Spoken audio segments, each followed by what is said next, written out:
எபேசியருக்கு எழுதிய திருமுகம் அதிகாரம் 3. இதன் காரணமாக பிற இனத்தவராகிய உங்களுக்காக கிறிஸ்து இயேசுவின் பொருட்டு பவுலாகிய நான் கைதியாக இருக்கிறேன். உங்கள் நலனுக்காக கடவுளின் அருளால் எனக்களிக்கப்பட்ட பொறுப்பை பற்றி கேள்விப்பட்டிருப்பீர்கள் என எண்ணுகிறேன். அந்த மறைபொருள் எனக்கு இறை வெளிப்பாட்டின் வழியாகவே தெரியப்படுத்தப்பட்டது. அதை பற்றி நான் ஏற்கனவே சுருக்கமாக உங்களுக்கு எழுதியிருக்கிறேன். அதை நீங்கள் வாசிக்கும் போது கிறிஸ்துவை பற்றிய மறைபொருளை நான் புரிந்து கொண்டேன் என்பதை நீங்கள் உணர்ந்து கொள்ளலாம். அந்த மறைபொருள் மற்ற தலைமுறைகளில் வாழ்ந்த மக்களுக்கு தெரிவிக்கப்படவில்லை. ஆனால் இப்போது தூய ஆவி வழியாக தூய திருத்தூதருக்கும் இறைவாக்கினருக்கும் வெளிப்படுத்தப்பட்டுள்ளது.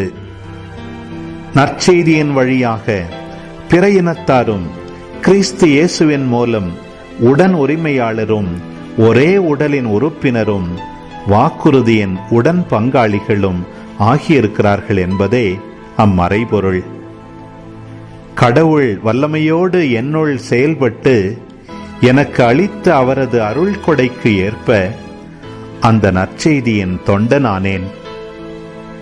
கிறிஸ்துவின் அளவற்ற செல்வத்தை பற்றிய நற்செய்தியை பிற இனத்தாருக்கு அறிவிக்கவும், எல்லாவற்றையும் படைத்த கடவுளுக்குள் ஊழிகாலமாக மறைந்திருந்த இந்த மறைபொருளின் திட்டம் இன்னதென யாவருக்கும் தெளிவுபடுத்தவும், இறைமக்கள் அனைவருள்ளும் மிகவும் கடையவனாகிய எனக்கு இந்த அருள் வழங்கப்பட்டுள்ளது.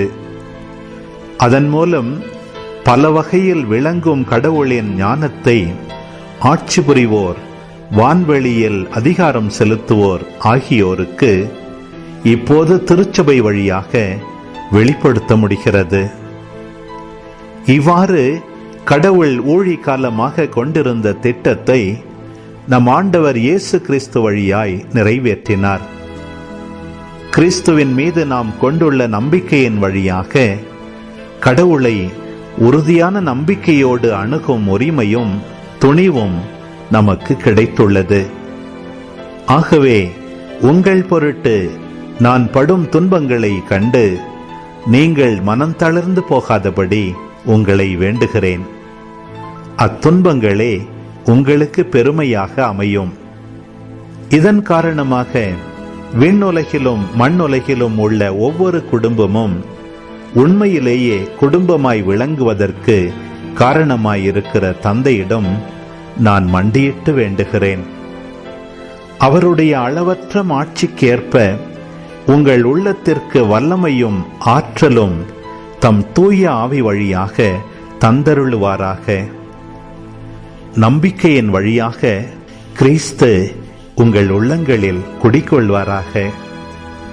அன்பே உங்கள் வாழ்வுக்கு ஆணிவேரும் அடித்தளமுமாயிருப்பதாக. இறைமக்கள் அனைவரோடும் சேர்ந்து கிறிஸ்துவுடைய அன்பின் அகலம், நீளம், உயரம், ஆழம் என்னவென்று உணர்ந்து அறிவுக்கு எட்டாத இந்த அன்பை அறிந்து கொள்ளும் ஆற்றல் பெறுவீர்களாக. அதன் மூலம் கடவுளின் முழு நிறைவையும் நீங்கள் பெற்றுக்கொள்வீர்களாக. நம்முள் வல்லமையோடு செயல்படுபவரும் நாம் வேண்டுவதற்கும் நினைப்பதற்கும் மிகவும் மேலாக அனைத்தையும் செய்ய வல்லவருமான கடவுளுக்கே திருச்சபையில் கிறிஸ்து இயேசு வழியாக தலைமுறை தலைமுறையாக என்றென்றும் ஆட்சி உரித்தாகுக. ஆமென்.